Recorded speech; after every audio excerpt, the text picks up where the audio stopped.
네, 이번 시간은 취업 원포인트 레슨 시간입니다. 네. 우리 취준생 여러분들 참 마음이 불안하시고 맞아요. 고민이 참 많으실 텐데요. 그렇죠. 저희 취업 원포인트 레슨 시간에서 도와드리겠습니다.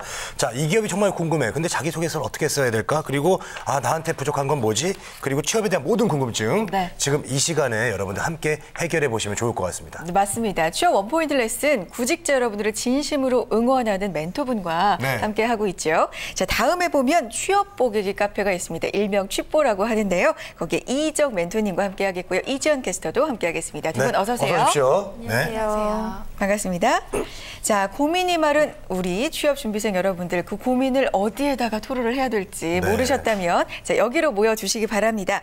취업 보객이 카페에 들어가시면요. 왼쪽을 보시면 고민을 올릴 수 있는 부분이 있습니다. 취업 Q&A라고 보이실 거예요. 네. 이곳에 궁금한 점, 고민거리 무엇이든 올려주시면요. 우리 해결사분이 읽어보시고요. 그에 맞는 해결 방안, 정보 확실하게 주실 겁니다.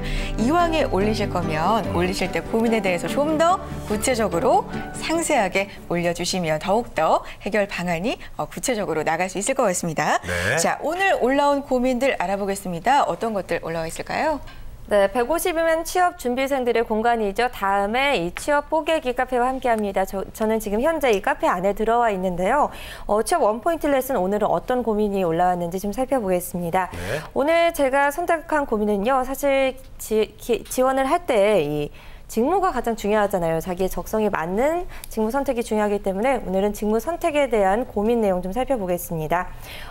이 질문해 주신 분들 봤는데요. 생산관리와 품질관리, R&D 이렇게 셋 중에 하나를 지원하려고 하는데 보통 직무별로 어떤 점을 부각시켜야 할지 잘 모르겠다 이런 내용입니다. 그리고 강점으로 대인관계가 좋다 이런 점을 쓰고 싶은데 어떻게 표현할지 모르겠다라고 올려주셨는데요. 이분은 이 공감 능력이 뛰어나다. 자기가 공감을 다른 사람들과 잘할 수 있다. 이걸 강점으로 부각을 하고 싶은데 네. 사실 회사에서 이렇게 질문이 들어오면 어떻게 답변해야 될지도 모르겠고 네. 지원서에 어떻게 표현해야 될지 모르겠다 이렇게 올려주셨는데 어떻게 생각하시나요? 그러게요. 이분은 지금 생산관리, 품질관리, R&D 뭐 이런 쪽으로 관심이 네. 있으신 것 같은데 정말 직무별로 강점을 좀 다르게 강조를 해야 되잖아요. 근데 일단은 저 개인적으로는 좀 다행이라고 느껴지는 건 네. 본인의 강점을 그래도 분명히 알고 있는 것 같아요. 파악은 하고 계세요? 그렇죠. 예. 대인관계에서의 공감 능력, 이게 강점이다. 이런 건 알고 계시지만 이걸 어떻게 부각시켜야 될지 네. 이게 고민이신 것 같아요. 자, 멘토님 어떻게 해야 될까요? 네, 먼저 선택하신 생산관리, 품질관리, R&D 부분에서 본인이 대인관계를 강점으로 꼽아주셨어요. 예. 아무래도 관리를 한다거나 연구개발을 위해서 뭔가 듣고 그거를 반영하는 측면에서 대인관계는 굉장히 좋은 선택이라고 볼 수 있는데요. 근데 이게 바로 업무에 따라서 대인관계를 어떻게 표현하느냐가 좀 차이가 있는 것 같습니다. 네, 그렇습니다. 그래요? 저 영업이나 어떤 서비스 직무, 이런 관리 직무에서는 이제 대인관계 이런 관리가 좀 필요한데 다른 시각이 좀 있을 수 있을 것 같아요. 네, 아무래도 일이 차이 때문에 시각 차이가 생기는데요. 먼저 간단하게 업무를 키워드 중심으로 좀 정리를 해보면 좋을 것 같아요. 네. 그래서 일단 생산 관리 같은 경우에는 생산 현장을 총괄하고 운영을 하는 업무를 하는 경우입니다. 그렇기 때문에 아무래도 생산성을 향상한다거나 원가 절감을 위해서 계획을 세우고 목표를 수립한다는 점에서 계획성, 그리고 목표 수립을 하는 부분이 좀 필요할 것 같고요. 또 아무래도 클레임이나 문제점이 발생할 수 있을 때 문제 해결 능력, 그리고 노사관계 이런 것들로서 조정력 혹은 리더십 등이 좀 필요할 것 같고요. 네. 이제 품질 관리 같은 경우에는 제품의 품질을 향상하고 표준화하는 업무이기 때문에 이것도 분명히 목표 의식 그리고 이제 리더십, 문제 의식 이런 것들이 좀 필요할 것 같습니다.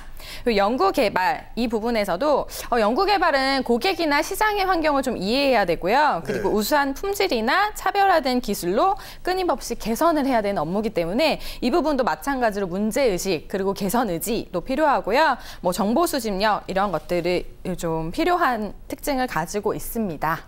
그렇군요. 자, 처음에 생산관리, 품질관리, R&D 뭐 이렇게 들었을 때는 네. 헷갈렸거든요. 막막했어요. 좀 예. 비슷한 거 아닌가 뭐 이런 생각도 들었었는데 그렇죠. 이렇게 정리를 해놓고 보니까 직무별로 좀 요구하는 능력이나 자질이 다르구나 네. 이런 생각이 듭니다. 그런데 이제 이거를 공감 능력 올려주신 고민이었죠. 공감 능력하고 어떻게 연관을 지을지 이것도 좀 과제인 것 같은데요. 그것이 문제군요. 네.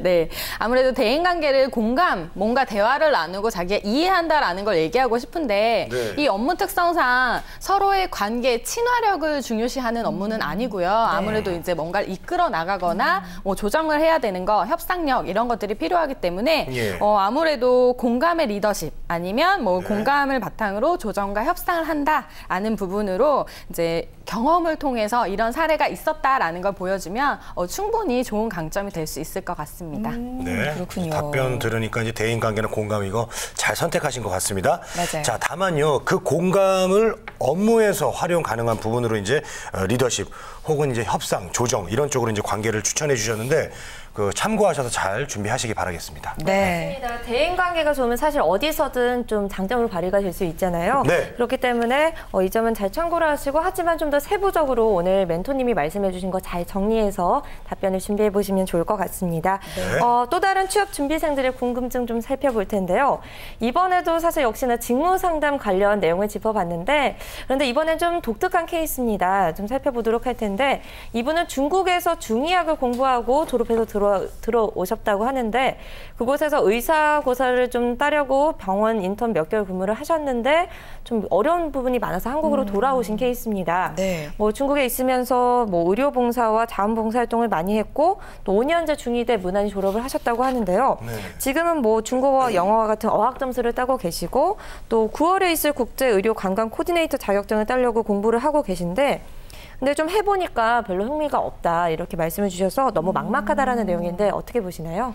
그러게요. 이번 질문은요. 좀 네. 독특한 케이스긴 한데 예전에 정말 주변에 이거하고 굉장히 비슷한 사례가 제 주변에 있었어요. 아, 그래요? 네, 중국에서 중의학을 공부하고 들어왔던 것도 똑같고 예. 들어와서 좀 고민을 했던 것도 굉장히 비슷한 케이스네요. 근데 힘든 공부를 타지에서 5년을 했는데 막상 들어왔는데 계속 준비를 해야 될 건 많고요. 맞아요. 그렇죠. 이게 막막까지 굉장히 상태인 것 같아요. 절절한 사연입니다. 이게 오랜 기간 동안 공부를 하고 왔는데 네. 막상 관련 업무가 별로 없다고 하고 그래요. 또 흥미까지 없다고 하면 이거 정말 막막할 것 같아요. 자, 멘토님 도와주세요. 네. 정말 타지에서 5년이라는 시간을 공부를 하고 왔고, 뭐, 예. 나이가 많아서 고민이다, 이런 얘기를 하고 있는데, 네. 참 안타깝고, 취업이 참 힘들구나라는 네. 생각이 조금 들고 있습니다. 아무래도 특히 현실적으로 전공을 살릴 수 있는 기회는 없고요. 또 관련된 일을 해봤는데, 자기랑 맞지 않는 것 같아요, 라고 얘기를 하고 있어요. 네. 그래서 이분이 근데 중요한 거는 본인이 어떤 거를 잘하는지, 어떤 거에 관심이 있는지 정리가 좀 부족한 것 같아요. 단순히 현 상황만 얘기하고 있는데 중국에서 5년 동안 있었고요. 의료 공부를 했어요. 네. 그러면 두 가지가 국제의료관광 코디네이터 자격증을 준비해야지라는 단순히 그런 결론으로 이어지고 있어요. 그래서 스펙이 없다라는 걸 막막해 하는데 이게 본인이 내가 강점으로 가지고 있는 거 하고 싶은 일을 좀 제한하는 게 아닐까 좀 생각이 들어요. 그래서 제가 이제 MC분들한테 질문을 하나 할게요. 네. 이것처럼 좀 막막해 하던 친구인데 네. 28살의 여자 학생이고요. 네. 미술사학을 전공했고 토익이 미술사학. 없어요. 예. 토익 점수가 없다고요? 네, 없어요? 토익 점수가 없어요. 예, 예. 어떻게 보면 여자라는 나이 28살의 미술사학. 그런데 이 친구가 현대자동차에 입사를 했습니다. 네. 이 친구가 어느 부분에 합격을 했을까요? 의외의 취업이네요. 일단은 의외의 미술사학이고 취업이에요. 현대자동차면은 그렇죠. 현대자동차에서 점수도 없고. 운영하는 미술관이 들어갔나? 그런 것도 가능할 것 그럴 수 같고 있죠. 일단 미술사학이니까 문화 쪽하고 연관을 시켜서 좀 부드러운 느낌? 요즘 또 인문학을 많이 강조하잖아요. 현대차에서도 홍보 쪽? 전 이런 생각이 드는데 어디 취업했나요? 홍보 쪽은 뭐 왜 다른 전공도 다 가능하잖아요. 그런가? 예. 모르겠어요. 어디 취업했어요? 가장 무난한데 홍보 쪽에. 네, 예. 그렇죠. 아무래도 여성 지원자들 중에 뭐 경영 지원이라든지 어문학 하면 네. 홍보 마케팅을 많이 지원하긴 맞아요. 하는데 예. 경쟁률이 굉장히 세다라는 게 그래요? 좀 어려워하는 부분 중에 하나예요. 그래서 이 학생 같은 경우에는 본인이 아무래도 영어 점수나 이런 스펙이 뚜렷하지 않다라고 생각했기 때문에 자신의 전공을 가지고 현대자동차에 어떻게 PR을 할까라는 고민을 많이 했던 학생이고요. 네. 그래서 12세기 고려 청자와 21세기의 자동차 이 부분을 좀 비교를 해서 문화와 예술이 반영된 자동차 마케팅을 제안을 했고요. 면접에서도 굉장히 긍정적인 평가를 받아서 1위로 면접을 합격했다고 합니다. 아유, 네. 예. 이렇게 전공의 제한을 두고 찾기보다는 본인의 관심사. 이 친구는 본인의 미술과 자동차를 연관시켜서 얘기를 해봤는데요. 그런 측면에서 본인의 강점 장점을 좀 먼저 정리해야 될 것 같아요. 이 친구 질문한 내용을 좀 보면 네. 중국에서 5년간 체류를 했고요. 중국어 실력이 그러면 뛰어나다고 좀 볼 수 있겠죠. 예. 그렇죠. 네, 그리고 중의학을 공부했어요.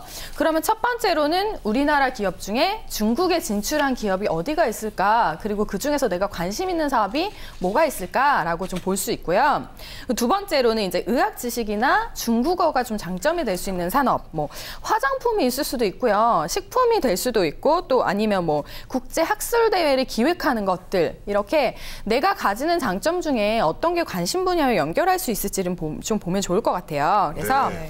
본인의 상황만을 가지고 선택에 제한을 두지 마시고요. 시야를 조금 넓혀서 본인의 관심사에 대해서 좀 찾아보시고 나에 대한 고민을 먼저 하실 것을 좀 추천드리겠습니다. 그래요. 이 전공이랑 저 본인의 어떤 강점을 잘 섞어가지고 한 그런 사례잖아요. 지금 현대자동차가. 그렇죠. 그리고 맞아요. 제가 보니까 이분 중국말도 잘하시고 의료 관광 하셨으면 제가 볼 때는 요즘 그 중국 분들이 우리나라에 성형 관광 많이 오십니다. 그런 분들 유치해가지고 이렇게 다 연결시키면 또 돈도 많이 벌 수 있어요. 상당한 강점이에요. 그런 것도 하셔도 되고. 자, 우리 이지연 씨, 그 취업 보객에 참여하시는 방법 좀 알려주세요. 네, 다음 취업 보객 카페에 질문을 올려주시면 오늘처럼 이렇게 속 시원하게 상담을 해드립니다. 취업정보센터 치포TV로 클릭을 하시고 들어오시면 언제든지 질문을 올려주실 수 있으니까요. 이 점 참고하셔서 궁금하신 거리나 고민거리 꼭 적어주시면 이희정 멘토님께서 속 시원하게 답변을 주실 겁니다. 네, 알겠습니다. 고맙습니다. 취업 원포인트 레슨 다음 시간에도 여러분의 고민 시원하게 해결해 드리도록 하겠습니다. 많이 고민 구체적으로 올려주시기 바랍니다. 네. 자, 지금까지 다음 취업 보객이 카페 이희정 멘토님 그리고 이지연 캐스터와 함께했습니다. 두 분 고맙습니다. 고맙습니다. 우리는 취업 준비생에게 힘이 되고 싶었고 그들이 든든한 사회의 일꾼이 되길 바랬습니다. 스펙보다는 진솔한 능력으로, 학벌보다는 뜨거운 열정으로, 성공 취업의 길라잡이로, 고용률 70% 달성의 그날까지 우리는 취준생의 버팀목이 되고 싶었습니다. 취업, 우리가 가장 잘하는 일이니까요. 성공 취업의 길이 시작됩니다. 취업정보센터.